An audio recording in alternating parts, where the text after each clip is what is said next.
উপরে সোজা কাট সোজা কাট সোজা না সোজাটা এটা না এটা না ওই চড়া চড়া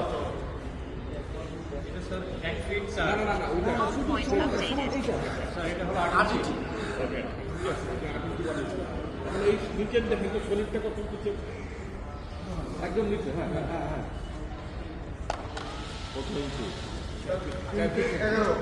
3 ফিট 11 এখন এই 3 ফিট 11 থেকে 3 ফিট 11 ধরো 8 ইঞ্চি বাদ 8 ইঞ্চি বাদ দিতে হবে 8 ইঞ্চি বাদ ওই 8 ইঞ্চি বাদ দিয়ে ক্যান্টিলিভারটা বাদ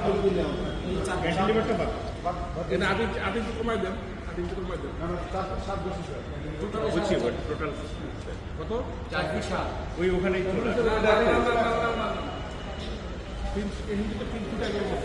ফিট 11 ইঞ্চি বাদ এটা আউটলাইন হতে পারে 3 ফিট 11 ইঞ্চি হলো 8 ইঞ্চি 8 ইঞ্চি বাদ দিয়ে বাদ দিয়ে হ্যাঁ বাদ দিয়ে এদিকে আসা বানান না বাদ না এখান থেকে লালগঞ্জি হ্যাঁ এখান থেকে ধরো হ্যাঁ হ্যাঁ এইখান থেকে ধরো ভার্টিক্যাল থেকে ধরো এটা 3 ফিট 11 ইঞ্চি ধরো তো হ্যাঁ এই বরাবর পুরোটা কি ওই না না বাড়ি যাওয়া লাগবে এই ভিতর থেকে আসতে হবে অল্প 8 ইঞ্চি ইয়ে করে করতে হবে ভিতরে ঢুকে আছে কোনো এটাই ভিতরে ঢুকে আছে